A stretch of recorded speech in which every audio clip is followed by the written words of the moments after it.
Ladies and gentlemen, welcome to another episode of the Tooele Happy Hour podcast, where if head trauma had a podcast, it would most definitely sound like this. Yes, it would. I'm your host, Dave Weiss. This is your other host, Jared Anderson. Today, we have Kish North on. We might have someone else jump in today if they get in or not. But we're going to talk about the border and other current events, I suppose. Right, Jared? Yeah. Kish is coming on to talk about the border.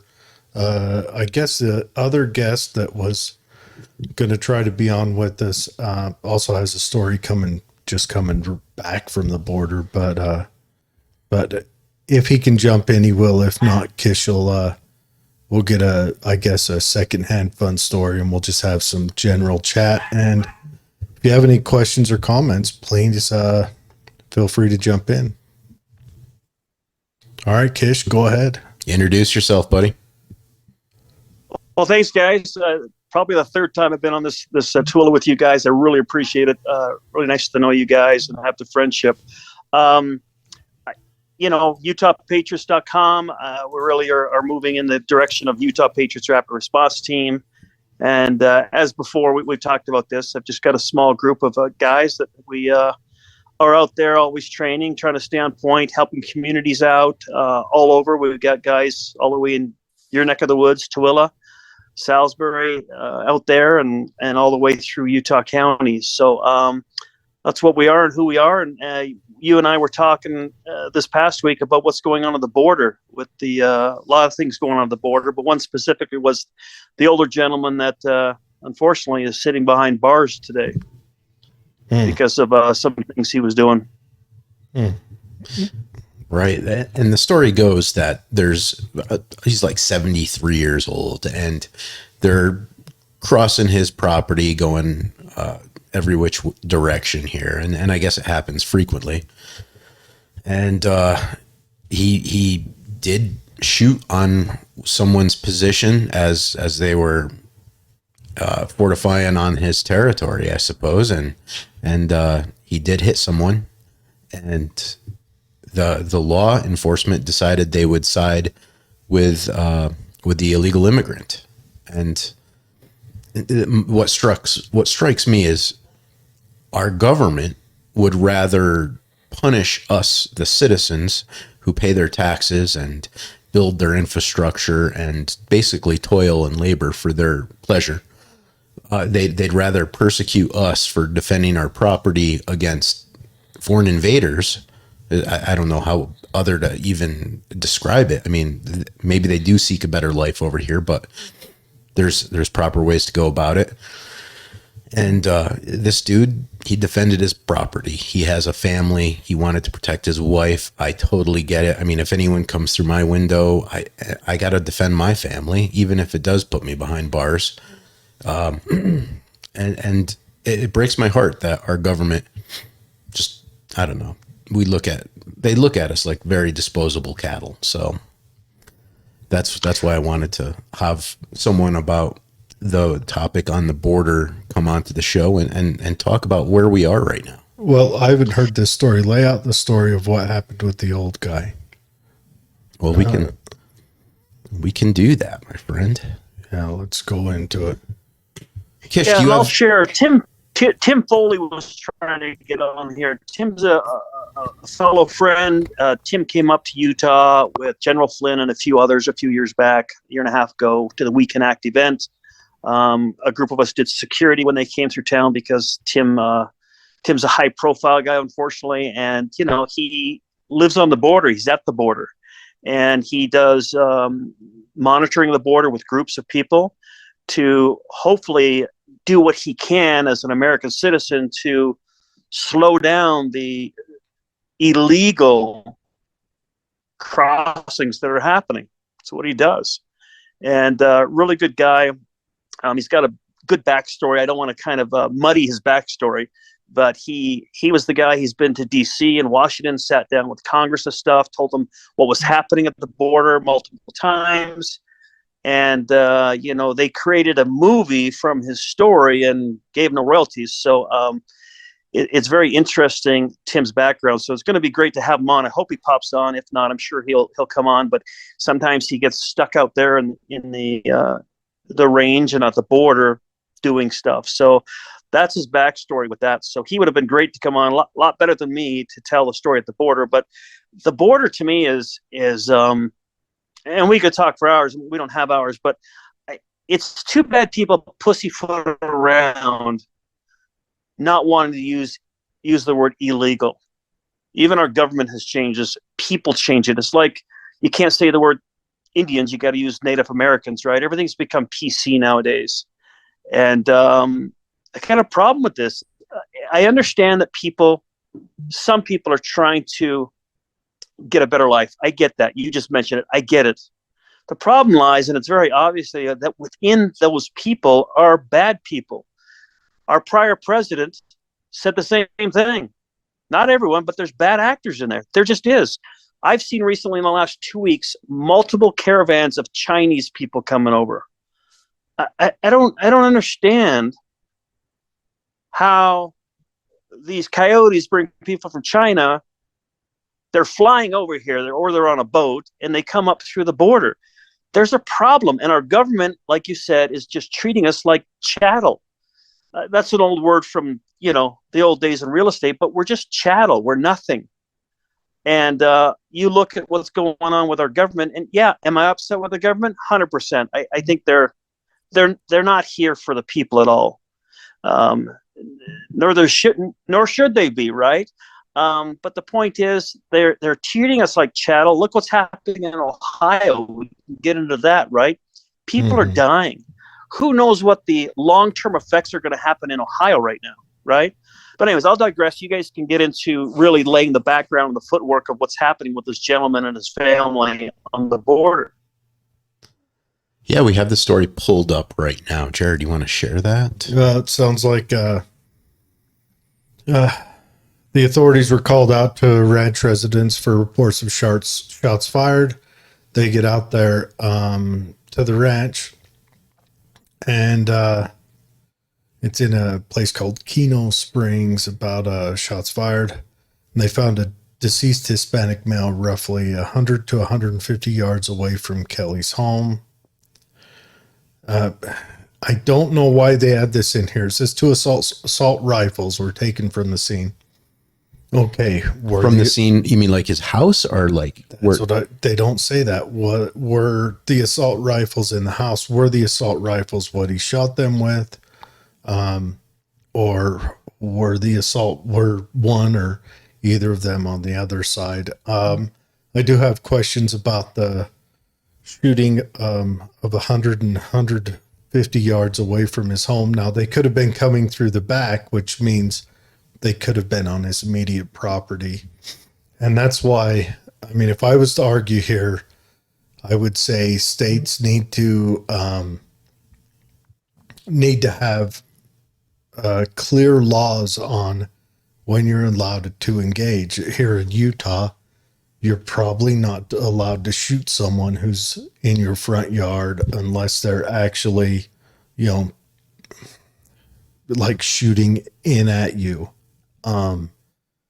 Texas, different story. Apparently you can use force if they're anywhere on your property, but I don't know what Arizona's laws are on that. And that's a tough one. Yeah, but guys, don't know what we don't know. Here's I look back, and I should have done some research. How big's the guy's ranch? When they use the word ranch, it's probably greater than 5 acres. Well, yeah, it could be. He could have 1,000 acres out there. But what are Arizona's laws according to ranchers' rights to use force? Right. My point was, and the reason why I question everything, because we should question this. We've both shot ARs. We know the sound of an AR. Mm-hmm. And I don't think if I'm living on 50 to 100 acres that too many people or my neighbors are going to hear my AR go off. Right? That's a good point. Unless maybe his house is up by the thoroughfare and his ranch is all behind it. Yeah, we don't know. That's the problem. We don't know. It seems just all too perfect for me sometimes, you know? It could also be the the coyote calling law enforcement after Sure. receiving fire. Sure. Now this individual does have a criminal history of coming across the border and getting caught and getting sent back, I guess a couple times. So he does have a criminal history. And I guess people do bad things on this individual's ranch. According to him, in his past, he's had incidences, altercations with individuals that are crossing into his property. And these people, they do fear for their life. They are afraid that their houses are going to be broken in. And they're, let's face it, these Mexican men that do come across the border have a tendency of being violent, and they are actually known for raping women once in a while if they come across them. And that seems to be an extra charge that the coyotes have, which is an ugly situation. And how do you control it? you shoot them. I mean, if they're coming on your property and you have your wife in the house, I know maybe it's only a 50-50 chance they'll rape your wife, but call me conservative. I'm going to shoot if somebody invades my property and they're known to be slightly hostile. Well, here's the downside. One, you don't know they're hostile before they get there. You don't know their intent, which is why I would like to know what the Arizona law is, because right now, his wife now lost any semblance of male protection.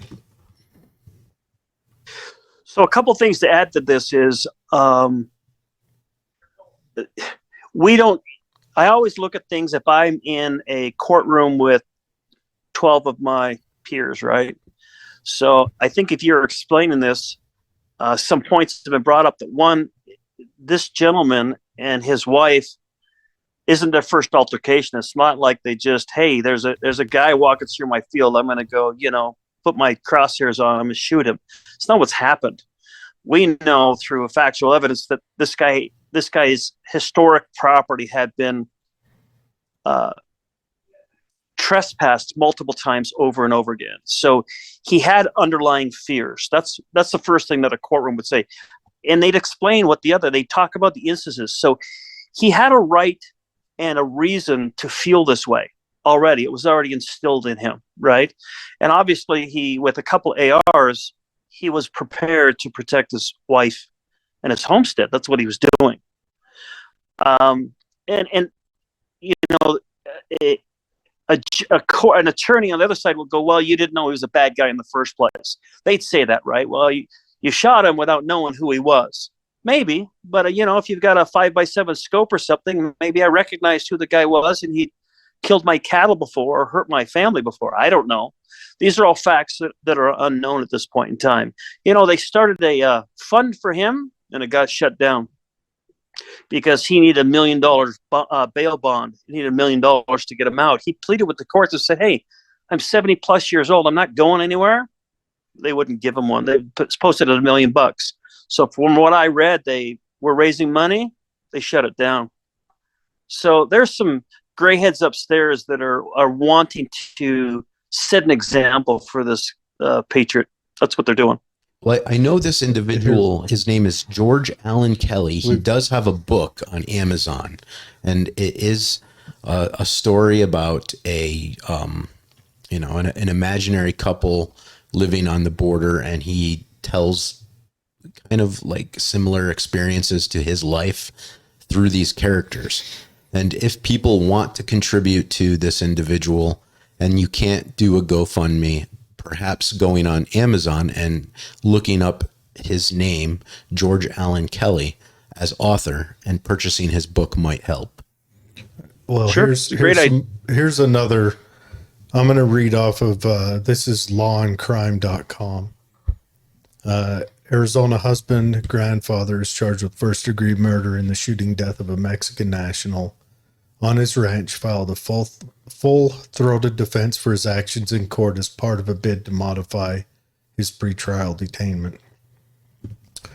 Documents filed by the defense late last week in the case of George Allen Kelley say that the Keno Springs property owner was minding his own business and about to eat lunch with his wife on January 30th, when he claims to have spotted a group of men armed with AK-47s moving through the trees around his home.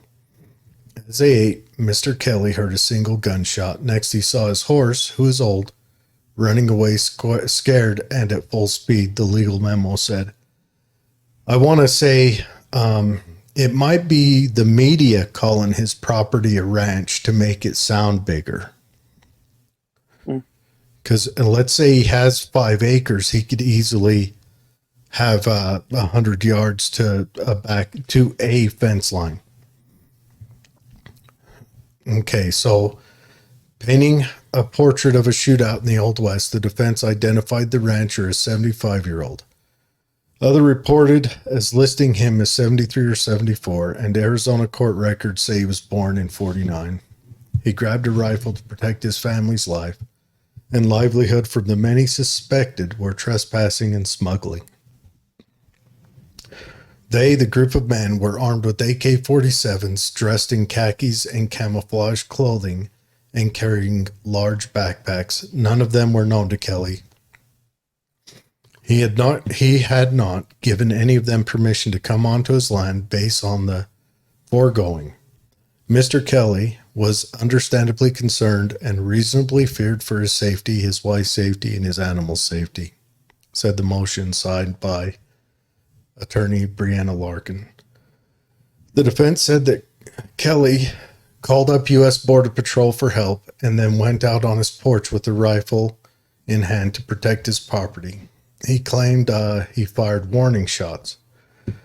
The leader of the armed group of men saw Mr. Kelley and pointed an AK-47 right at him, the defense said. Mr. Kelley, fearing for his life and safety, fired several shots from his rifle, hoping to scare them away from him, his wife, and animals in his home. As he shot, Mr. Kelley took care to aim well over the heads of the armed group of men. The group then began running into the desert surrounding his home. Once the group had fled, Mr. Kelley walked over to his barn to see if it was safe and secure. Border Patrol agents arrived on the scene thereafter and spoke with Kelley and his wife about what they witnessed, said the defense. Those agents eventually left the property without making an arrest of any kind. They didn't arrest him, Mr. Kelley. and the trespassers were gone. And that changed later in the day. So, of course, Border Patrol isn't going to arrest him. That's not in their purview. Not unless, I guess, he does something blatant right in front of him. Later that day, as the sun was going down, Mr. Kelley went to his pastures in order to check on his horse. He was still concerned that his horse might have been injured in the incident. The defense motion states, Mr. Kelley took his dogs with him to check the horse. After locating the horse, Mr. Kelley noticed that his dogs were focused on something on the ground near a mesquite tree. Mr. Kelley approached his dogs and observed a body lying face down in the grass. You guys ever heard of the 3 S's when you're hunting? Fill me in, Jared. That's if you see a mountain lion, you shoot, shovel, and you shut the fuck up. Anyways, just a little side note. The deceased individual was later identified as 48-year-old Gabriel Cuena Buitimia, a Mexican migrant who has reportedly been deported several times. The person did not have any firearms or a backpack on him. The cause of death appeared to be a single gunshot wound, and it appeared that the body was fresh. The person had a radio with him, and he was wearing tactical boots, indicating that he was possibly involved in illegal activity, the defense claimed, adding that it remains unknown what kind of bullet caused the wound to the person, what the time of death was, how long the body had been in the location, or where and in what position the person was prior to receiving the fatal wound. The defense said Kelley cooperated with law enforcement and provided an interview in which he acknowledged firing warning shots, but not directly at anyone. What happens if they dig the bullet out and they find out it did not come from Kelley's weapon? Then they just jailed him for nothing. For nothing. He does not believe that any of his warning shot could have Yeah, possibly... I think the bigger problem is Go on. I just think Mr. Kelley needs to sight his scope in a little better, because it seemed that there was a lot of drop in the bullets they were firing over the heads of the people. Well, I'm going to say this. I'm going to tell you, as someone who's avid into shooting, if you're going to shoot your weapon, be aware of your target and backstop. I will not fire a warning shot into the air. I won't. I don't know where it's coming down. And I mean, if I had the choice of firing one into the air or firing it into someone who's, moving onto my property, I would choose someone, but I'm not put in that position, thankfully. The issue is they said they didn't find the backpack or a weapon with him. If he's in a group of 3 or 4 guys that are muling drugs or whatever else, they're not going to leave that backpack on the ground. Nor will they leave the gun. They're going to take this. Nor will they leave the weapon. Yeah, for sure. And in fact, if you wanted to get rid of Mr. Kelley, you take one of the people you're transporting, pop him, make it look like it was Mr. Kelley. That's what I'm wondering. You can work with the authorities to have Mr. Kelley imprisoned. And that way his territory is now defenseless. And then they've got a freeway. They don't even have to attack his territory. They've just got a freeway through there. And it wouldn't surprise me if law enforcement is working with the banditos, because, I won't say I have personal experience, but maybe I do know a few things coming from the Brazilian side of the border. But it doesn't really take much to bribe our side of the law and put them on the criminal dole. Yeah, I think you're going down the right rabbit hole with that. Those comments make a lot of sense. My issue is they're charging him with first-degree murder too. I mean, first-degree murder shows that he had an intent, that he woke up that day with an intent on killing someone. There's not evidence that I think would carry first degree murder, which means maybe, just maybe, because we know Arizona just turned blue, and maybe the DA is trying to appease their masters by overcharging, knowing it's going to get tossed out of court. Or maybe they just need to clear some territory so they can mule their drugs through.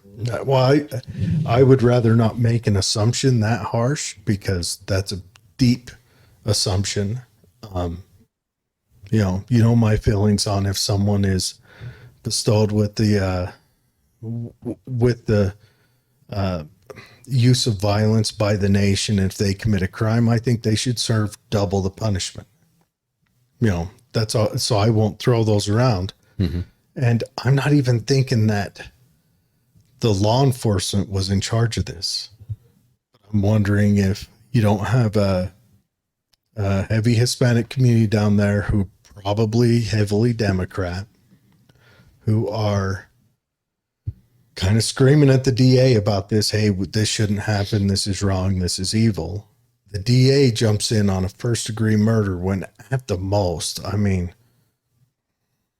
can't imagine it'd be over a second degree, although I'm not familiar with Arizona's levels, but that just sounds kind of crazy. So maybe they're trying to throw it, But that article painted quite a picture in my mind, right?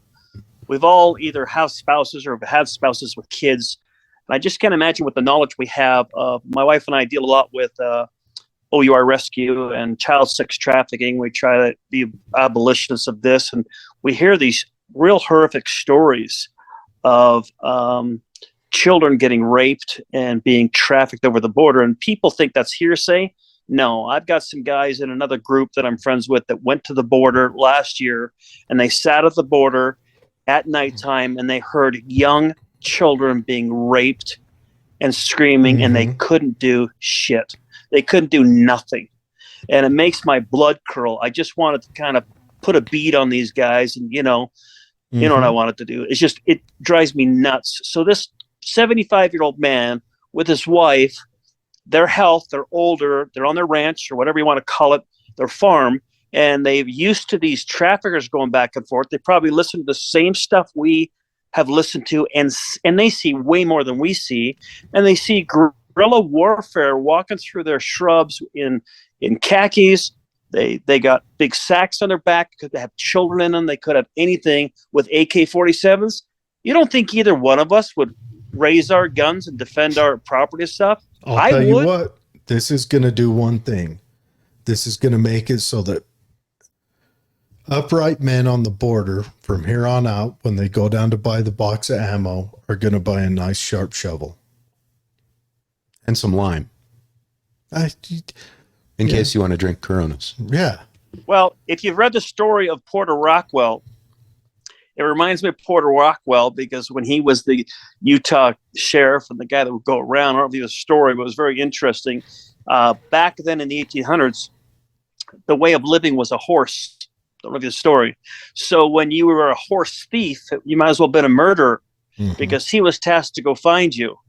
And his wife's biography said that she would see her husband coming back with body over the rear end of his horse, and he would drop it down a dry well. And it was just full of these bad people. That was justice back then. Yeah. So shovel or well, they both work. Well, I don't want to live in a world where my government looks down upon me for protecting myself and my family. I really don't want to live in that world. That's the history of all governments ever. I don't like it. Me neither, but that's where we've always lived. Governments, I think governments have an expiration date of being a just and honest government, and that's usually in minutes. You know, it was minutes before our government decided that they needed to tax whiskey. Now, let me ask you this, Kish. I want to ask you a question. Yep. Well, you were on the border and you experienced these frightful images of what you just described. Why was it that you could not intervene as private citizens and do the right thing? Well, first of all, I wasn't there. The group of the guys that I'm friends with, they went and they came back and delivered this message to me because their hands are tied. I mean, they're sitting at the border. The Rio Grande or the river was right there. They can see the people in the bushes, and they hear the screams of little girls and boys being raped. And then in the morning, you could see through your binoculars and stuff, the clothes, the remnants of what happened, and things like that. It's there. I'm just infuriated that our government is so lockstep with the Mexican cartel and stuff. It's an incestuous relationship.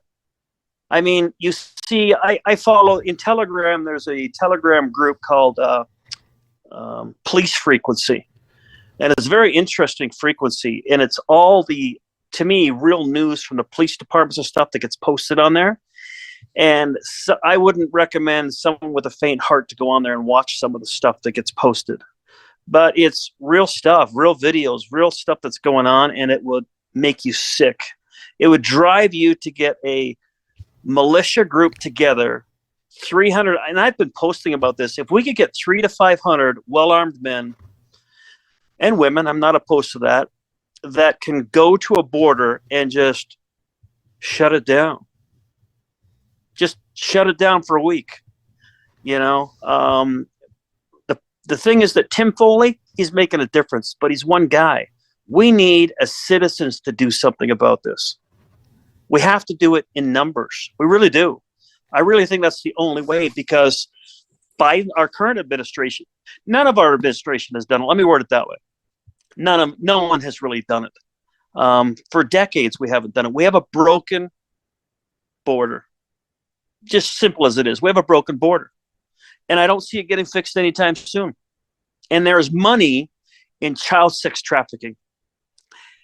People don't realize that a human being is different than a drug.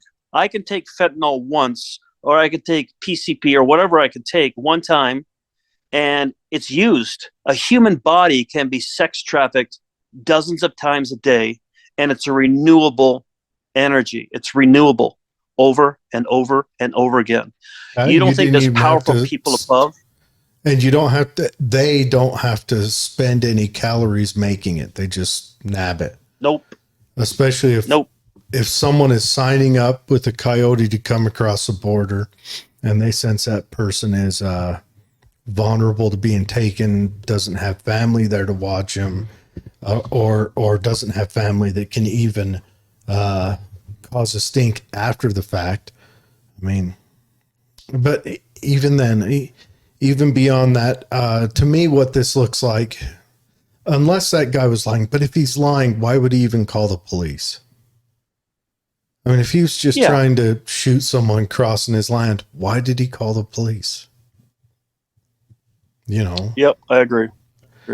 So we have a big problem. Yeah. Yep, got a huge problem. I don't know how to fix it. I don't think there's too few of us. I think there's too few of us right now that are willing to stand up to make a difference. I just think where's the 3%, right? It doesn't take much, but I don't think there's enough people out there that'll stand up and make a difference. We got tons of keyboard warriors, but not enough people to make that difference, in my opinion. I think the real big issue is, that we have a government that is not on our side. Right now, we could go down to the border. We could lock it up. We could have success. We would be on Fox News week 1. Week 2, we would have the feds looking into us. In fact, you know what? I want to share something with the audience. Jared, if you could go to that file I just sent you. I want to show what happens when people volunteer to go to the border and try to make a difference as Americans. And this is a video clip of a couple people that did just that. They went to the border. They tried to help. They tried to do something. They tried to be there. And this is what happened. What did you share it on?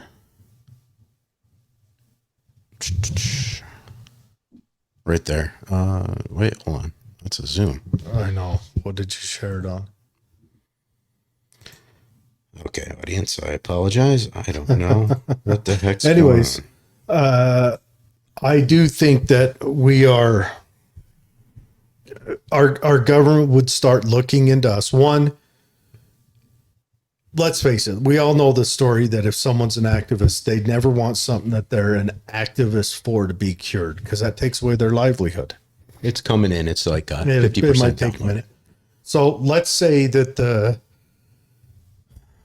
DEA will fight. Well, law enforcement fights hard to, because, or why is it that not law enforcement, but why is it that and Brad, I understand you're here listening. This is not a knock against you, but why is it that the Fraternal Police Guards Union fights hard to keep marijuana illegal? Because that's their bread and butter. Things like that are their bread and butter. So why would the government want to get rid of illegals? The Democrats like them because that's their voting base. Let's call them the Roosevelt Republicans like them because that's their low-end workers that they can undercut price with. The left retards in college like them because they're fellow communists. So you would go down there week 1, Fox News shows up. Good job you're doing, because that's their ratings for their people. But then the FBI starts searching through your records. The IRS maybe drops a couple of, let's do a couple tax audits on you. I promise you that's what happens. And that's why people are like, it's not worth the trouble, because you're not going to fix it long term. All you're going to do is make sure that you're not around to take care of your family anymore. It's a sad situation. What, are we fucked? Yeah. Have been for a while. Okay. We just get to sit and watch a nation. We have gone through the phases, the strong men make good times make weak men make now. And let's go to this file I just downloaded for you, Jared. This is what happens when you do try to go make a difference. Let me pull it up. Experience. We're down here shooting our next episode of Law and Border. I'm trying to get it to pull up. There we go. All right. Pause it, rewind it, and then I'll share the screen. Get it on the screen. Give me 1 second, Kish. I'm coming through. Now, you're not going to be able to see it, Kish. You'll just have to listen along. Okay. You know, we'll just let it cover up all of us. Okay. You ready? Let's do it. It's got the full border experience. We're down here shooting our next episode of Law and Border. We came up on 60 to 70 illegals that have been sitting there all day. Basically, Border Patrol said they didn't have time to deal with them. And as we're coming out, this happened. So I'm actually in the back of a Border Patrol car right now. As we're coming back filming the invasion of our country, we're actually stopped by Border Patrol and law enforcement. They're bringing each one of us out of the vehicle with our hands above our head and behind our backs, guns drawn, like we're criminals, while Washington, D.C. is supporting the cartels. And all while this is happening, we've got 60 illegals just standing by the wall. No problem. They can walk on in. Brandon just got added into this vehicle, and now he's actually in handcuffs. Brought out of the car at gunpoint with handcuffs. While our country's being invaded, we're down here exposing the invasion. They're more worried about us than they are about the 60 guys that are back behind us, that they're just letting stay here. We are sitting in a patrol car. We got Harry in another one. We got Jack in another one, and Ben in the other one. This is insane. We've got 5 units out here dealing with us that are just exposing what Joe Biden's doing. They don't care about them. They care about us. Unbelievable, guys. God bless law enforcement, but let's go, Brandon. This guy's got to go. This whole administration. Bad boys. What you gonna do? Oh, it's so good. All right, guys. So here we go. We're safe. We're free. We're not arrested, but guarantee you one thing: CNN, MSNBC, Fox, they haven't done what we just did. No. Full experience. I love that. Full interactive experience. And we were gentlemen. We were gentlemen. Yep. We complied. Yep. God bless them. God bless our law enforcement. Yep. We just got the full border experience. We're down here shooting our next episode of Law and Border. We came up on 60 to 70 illegals that have been sitting there all day. Basically, Border Patrol said they didn't have time to deal with them. All right. And as we're... So, yeah, that's the issue. And I would like to know, are these guys going to be the next target of any number of Fed? I mean, look at it right now. If a pastor goes out and tries to do a march against abortion, the FBI's at his house the next week, dragging him out of his house. He didn't do anything violent, but they're dragging him out of his house at gunpoint, pointing guns at his children. Now, could you imagine if you go down to the border with guns and try to stop the rape of young children? And those guys just wanted to film and document. If you try to stop the rape of the young children, could you imagine what kind of ear you're going to get from your authorities? I mean, what would they do to you then? I mean, it's not like they can really let you go and say, "Hey, we stopped the American militia from raping these young kids." And what would they do to you? I don't know. I actually am fearful for the thought that if I went down there to help and I actually stumbled across something I actually had to do something about, I would be the bad guy in the government's eyes, because this is the kind of activity they're sponsoring by allowing it to happen. And who knows what kind of funding they're receiving for allowing it to happen. Or even if they're not receiving funding, I think it's multiple avenues. One, we know Obama's Fast and Furious affected the border heavy, and And I think that had a partial thing to do with trying to ban semi-automatic rifles. That was what he had on the list. That was what they were forcing people to carry across. You know, Doug, I don't disagree with everything you said. It still doesn't change what's in my heart, what I want to do, if that makes sense, right? I agree. I agree. It's like it's like I went to DC, right? And who was at my doorstep in a week? The feds, right? Yeah. And I could easily document on my phone where I was. They asked for documentation. Here, my photographs are timestamped and all that stuff, but they still came to my house. And then I still got, you know, the local Black Lives Matter and all those people started doxing me. All that crap happens, right? I get it, but it still doesn't change in my heart what I want to try to do. And it's not like we're not monitored anyways. Guys like you and I, our smartphones are monitored all the time. I don't doubt they know I'm having a conversation today. But I get it. We agree. We go down there and we try to do something. We're the bad guy. I get it. The thing is good men can only defend their neighborhood. And we've got to come to recognize that at this point in time, the nation isn't our neighborhood. The nation aggressively works against you. So your neighborhood gets smaller. Okay, so is it your region? Well, probably not. Is it your state? Maybe. Is it your town? Or is it your neighborhood as it traditionally was? I agree. I don't disagree. General Flynn, when we met him, that's what he counseled us. He goes, don't try to make national changes. Mm-hmm. Make it in your backyard. Make it in your community. Make it there, because that's what you got to protect and change. And I don't disagree. I just kind of sharing in my heart. I wish I could go down and stop what's coming across the border, because what comes across the border comes in my neighborhood, in your neighborhoods. Ultimately, it comes there. Yeah, believe me, I would love nothing more than to practice some of those skills I used a few years before to stop the rape of the women getting abused on the border. I would love nothing more. But my actions wouldn't, one, stop it from happening.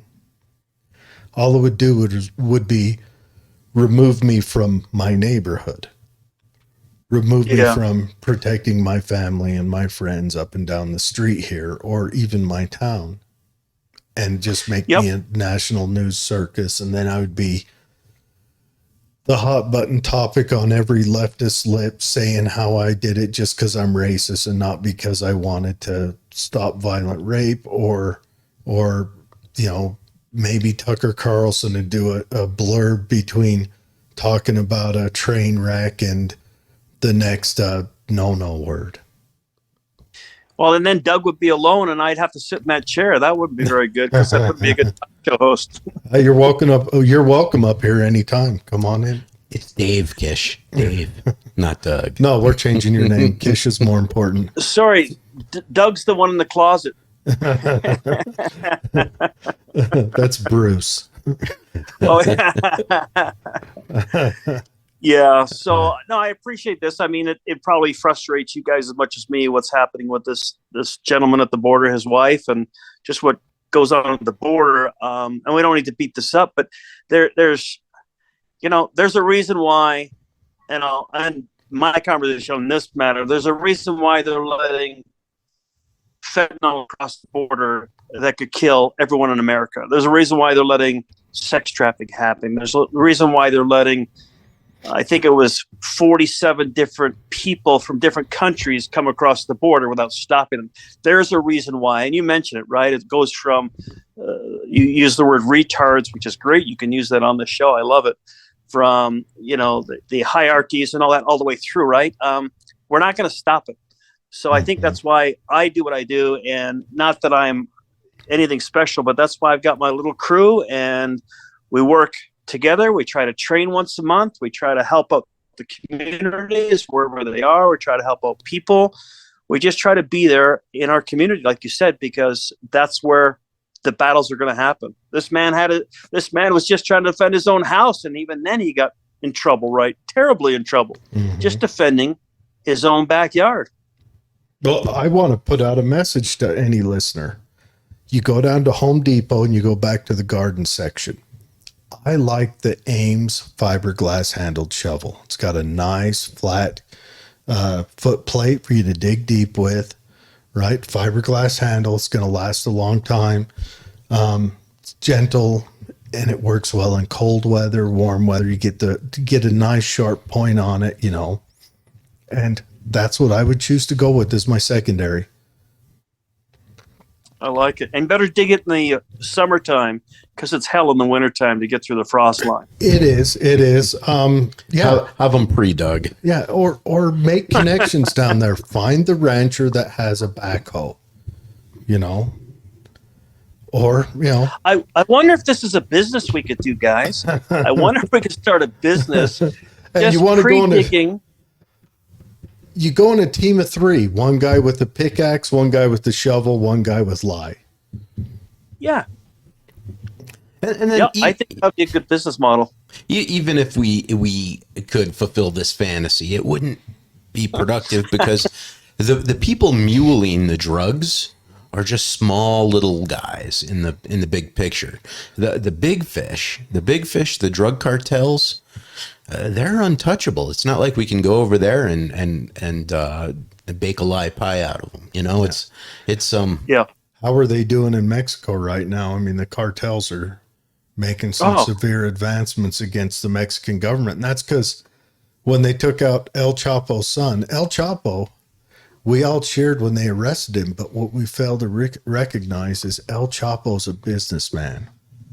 And he kept violence at a minimum because violence hurt his bottom line. He just wanted money. So we arrest him. And his son is a little more violent, but still had the business acumen to still talk to his dad in prison. His dad said, you got to button that shit down. We don't want mass beheadings. We don't need killing fields. We don't need attention. Your job isn't getting respect. Your job is selling drugs. Well, we take out El Chapo's son, and the very next week, violence spikes to extreme levels. And it's only getting harder every week. It's getting so bad that nobody's even covering it because it's just gotten out of hand. Way out of hand. In that telegram I was telling you about, I was watching today how you saw the Mexican police. They had a video. They were driving down and they saw the drug cartels doing some nasty stuff to a guy in a red truck, and you see the camera go and they pull up and they see it. And they back up and they go the other way. So they're not about to stop anything either because it's probably that was probably their boss they ran into at that point in time. Right? It doesn't matter. The cartels are better armed than the police and the military. They've got more money than the government. They've got no rules or laws holding them back. I mean, the government's not out there peeling foreskin or peeling the skin off forearms of teachers, lady teachers, like the cartel. What did you say? Foreskin? Come on. Yeah, foreskin. No, there's a video. A teacher spoke out against the cartel. It's an older video. And the cartel, of course, 20 guys have their way with her.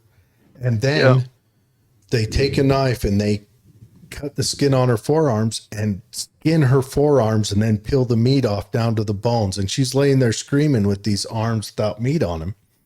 And law enforcement isn't doing that. Law enforcement doesn't have that capability. Hell, the cartels probably outnumber law enforcement because I'm sure it pays more to be in the cartels. I mean, why do you think the Zetas popped up?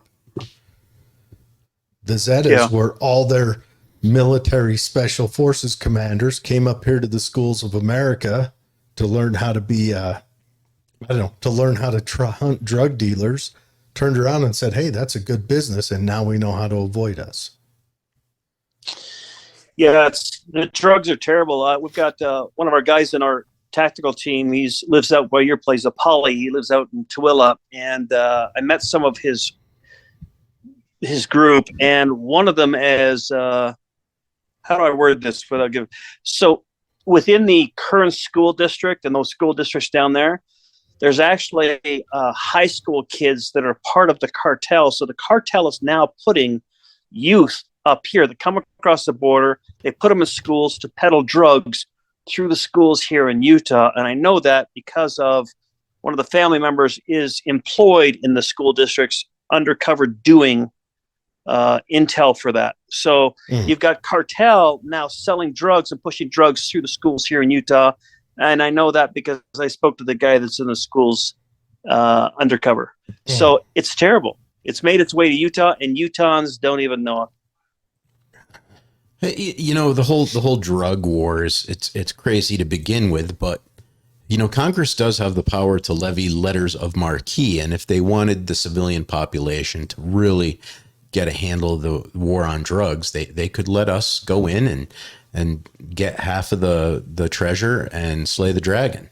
But they'd never do that. I mean, it's meant to be this way. I think they want the chaos, they want the fear factor, and they want something to validate themselves so that they can say, hey, look, everyone, be afraid. You need us. Otherwise, they'd do just what they did in the Revolutionary War when they had to deal with those English people with bad teeth. They'd lay the letter of marque out for the public, and then we go get the bad guy and keep half of the treasure for ourselves and turn in the other half. I think all the founding fathers would see our making drugs illegal and they would be shocked. Because most of them smoked marijuana? Yeah. I don't know if they did or not, but they would be shocked. They would say, why do you want to get that involved in someone's personal life? Anyways, let's go through some comments real quick. Now, we only have one commenter. We've got the other people didn't want to jump in, but Fred Swain, there's one more comment up there. It's not letting me read. But anyways, it says, unless history with the invaders indicates they are hostiles. And I agree, even if they're not hostiles, I think there's a correct way that people should, if they want to immigrate to the U.S., that people should set out to do that. There's a correct way. You let yourself be known. You get, tested for the latest pandemic and everything else. And usually if you come onto somebody's property, they're usually like, hey, how are you? But when you're in, like the brown khakis and holding AKs, that's the big thing. You got to get your white T-shirt and a name tag. Yeah, I mean, hey, I'm all for open carry. Just do it on the street, not in my yard. Yep. If someone walks down my street with an AK, I'll wave hello. They walk through my yard with an AK, I'm start questioning things. Yep. That's funny. A white shirt and a name tag. I like that. That's good. Yeah. Those guys are safe. That's good. They never get shot at when they come to anybody's house that I know about. Yeah. Fred says, no, I've got a son. I've got a son in Texas right now with a name tag and a shirt, and he's in a town that is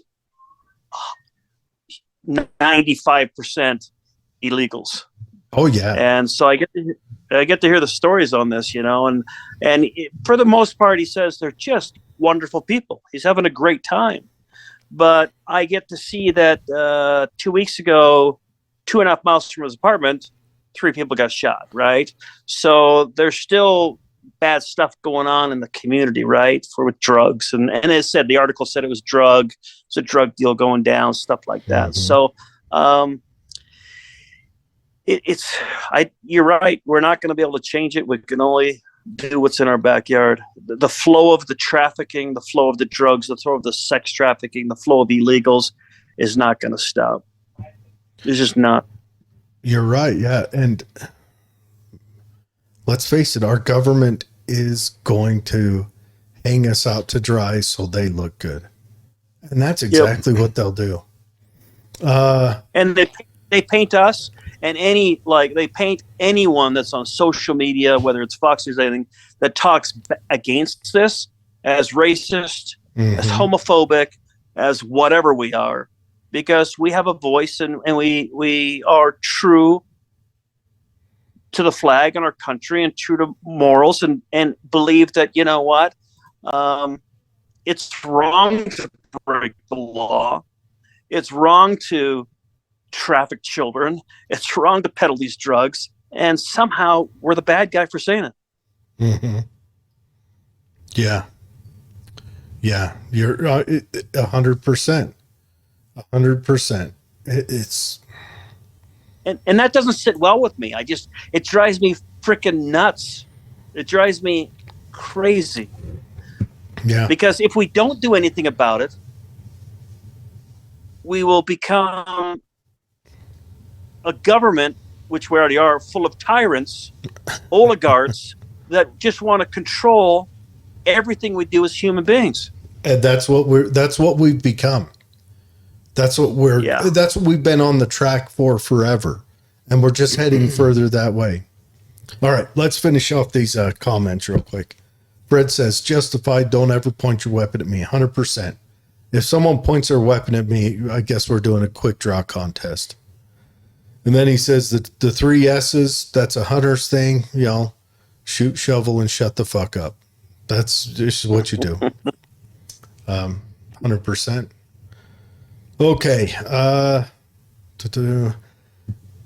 He makes a couple of other just bingo comments and such. He says it's doable. 399 to 400 armed folks. It's doable, and he's talking about volunteer service. 300 to 400. Yes, and we could stop it, but we would be the bad guys the next day. We would be.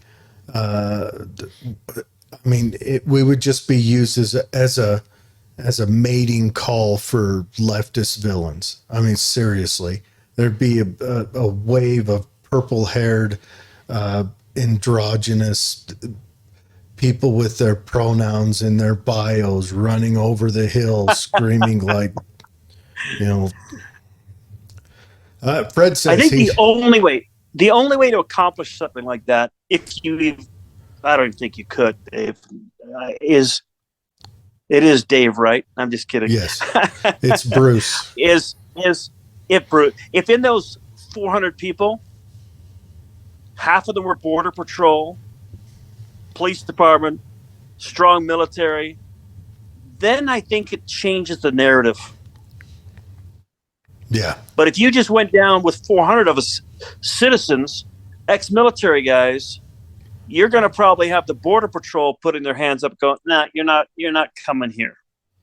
Oh yeah. It'd be like Waco writ large. The Border Patrol would say, oh, we can't handle it. Then they would call in the ATF because we were armed, and they'd say, we can't handle it. And then the FBI would show up, and then that sniper that picked off the Ruby Ridge wife would be sitting on the hill, and he'd start poking holes in us. That's exactly what would happen. We've seen this play out about every 6-7 years in this nation. The ATF calls it, or the DEA sometimes calls in the FBI, and the FBI comes in and shows us that they believe in extreme violence. Okay, Fred says, I need to meet Kish face to face, phones off. And here I agree, Kish, on the next shoot that the next training class that the group has, I'm going to make sure you come to that and get in on that. It's a pistol self-defense Please do. class. I've got one on the 25th. I've got one on the 25th here. So we'll have to talk offline. We've got a Marine, young kid just got out of the Marines. He trains, he's certified. So we're going to do clearing rooms training on the 25th, which would be kind of cool. Yeah. And one good thing I got out of this was I'm going to make a T-shirt with the 3 S's. And I'm going to probably make 3 of them, and we can each have one. We'll wear those on one of our shows. How's that? Yeah. I like it. Yeah, shoot, shovel, and shut the fuck up. That's right. Well, important. I'll just put the F word so it's parents don't give me a hard time when I'm walking through the mall or something. You could just shoot, shovel, and shut up. I mean, That's right. Fred says it must be covert and violent. I think he's talking about Border. Yeah, the border. Yeah. But yeah, and then he gives thumbs up to having you come up to our next shoot. So I'll make sure you get an invite to that. It's going to be a good. I know we got one coming up in, I think March 23rd. I don't know. I'll have to talk to Mallory. Yeah, let me know. There's I'd love to attend, and there's a couple guys out by you that live out there, they'd probably like. But I'd love the invite. That'd be great. And I'm all for shutting phones off. I saw a new product at what was that thing in Vegas? The shot event. The shot show. Yeah, but the guy was here. He's got this new pouch. It's really cool. It sits on your vest and a wallet that you put your phone in. So he slid his phone there, and you try to dial it. It shuts everything off. Well, it's the Totally same thing. done. It's the same thing they give you at concerts, where it's a zipper pouch and they have a lock on it. Yeah, you can get those. Yeah, it was pretty cool. This sits on it, and no transmission goes in and out. It's pretty cool. So I think that's the next thing. That'd be pretty cool to have on your vest. Yeah, Just to have it around. Be a good. I wonder if they can track you through it. That'd be someone that knows more than me about anything electronic needs to dig into, because I'm a barely educated moron. All right, Yeah. so the shoot is on the 18th and 19th of March, and it's just a pistol shoot. So bring your pistol of choice. Bring about 300 rounds of ammo. I would suggest 400, and just come thirsty to shoot. You'll get extra chances to shoot. Be a little nippy, so gloves and a jacket probably. But yeah, it's going to be a good time. 20-hour shoot. It's a certifying shoot. It actually gives you some actual certification with it. The instructor is Mallory. She's been on the show. She's damn good. Fred will be one of the instructors there. So come on up to it. It's a very good one. I appreciate them, but I'd love to do that. Yeah. I'd love to I love getting being guys with smarter than me and better than me, so I can always learn. That's the key. Dude, that's seriously. I love to learn from anyone who can teach me something. That's for sure. Unless it's computers, because I pull my hair out and I'm already bald. I can't lose anymore. Just do it for me. Yeah, me too. I got the baldness going on. That's all right. And give Tim our regards. He's more than welcome to come on the show anytime to talk about his adventures. Seriously, anytime. I will. I think, and I don't need to be on for that. I think I'll talk to him probably this week, and then I'll connect you guys, and you guys can just get him on when you want. Just let me know when he comes on, so I can at least be in the chat and ask some good questions and stuff. He's a really nice guy. Yeah, that'd be a good one. Yeah, we need to. I don't know. I mean, I think it's time we draw back, because, not to sound pessimistic, but the good times have made weak men, and now we're living through the hard times, and these hard times are going to continue until the hard times make tough men. Yep. And that's where we're at. So we've just got to withdraw and say, okay, I'm going to protect my neighborhood. You know, God forbid we have to draw back and say, I'm going to protect just my house. But hopefully we can expand it out. I feel pretty good about Tooele, where I can say, I'm going to protect my town, you know, but yeah. I think that's pretty, I like that. I mean, I happen to be LDS, and I went to, been talking to a guy, one of the guys in our church is, he does intel in Afghanistan and stuff. He's pretty high up there, but we're just chatting, and I'm like, we need to do a training course for my community, my ward, my area. It's like 4 streets deep and stuff. I could start there. I said, we need to do a basic gun training course. And he's like, do it. So I went to my bishop. I said, this is what I want to do. You know what he said? Do it. So I'm going to start there. I'm going to start right and tight in my community, 4 streets, and just say, whoever's interested in doing a basic gun training, no ammo, just sit down. We're going to use the kiosk outside of the church. Go in there. I'm going to have some guys go in and show how to tear down a Glock, an AR, what ammo is, just real basic stuff. I'm going to start there. I think that, and that came to me a couple of weeks ago. I'm like, I need to start in my community. So I think talking about it here kind of reinforces that that's what I need to do. I think that would be a very religious experience. It is. You know, there's this church, I want to say it's back east in like Vermont or somewhere you wouldn't think of. It's the Church of the Gun. The pastor looks like a looks like a Mooney throw off. He's an Asian guy, but he wears this like a M60 308 belt as a I don't know, bishop's collar, and he's just got all this. He got arrested maybe a year and a half ago for well, probably guns, but it's the Church of the Gun, and everyone in the church is armed. And it's Christian, but everything they do is it's centered around the gun. The cross is built out of guns. It's awesome. Oh man. Well, all right, guys, we're going to close up the show, All right. and that was the Tooele Happy Hour for today. And thanks for coming on, Kish. I appreciate it. Yeah, thanks you very much. I always appreciate it. I really like talking to you guys and stuff. It's in your audience. I think it's great. Good, yeah. And Fred, thanks for jumping on. Todd Nelson preaches the neighborhood program and does it in his neighborhood, and that's good. That's what we need to do. We Amen. got to protect our neighborhoods. Fred is law enforcement out here in the county, and he knows my feelings, and he feels the same way. I don't believe every cop is bad. I would hate to live in a world if that was the case. That would be the ultimate in failed state. I think the good cops keep us safe. That's just the way it is. I do think, well, what I think is the government, and this is all governments, have posed perverse incentives, and police officers sometimes have to respond to those. Yes, there are some cops that are dirty. Fred will even tell you that, but there are perverse incentives. I don't believe every FBI agent is bad, but there are perverse incentives that everyone responds to those incentives. And I think that's the case where we're at. But It's the same with religion. It's the same at churches. yeah, You know, doesn't matter where you go. Yeah. I got family members that are weird. So society's just that way, right? And I give the respect to police officers the same respect they give back, right? Yeah. And I respect the officers until, they prove me wrong. But, they've got a tough job.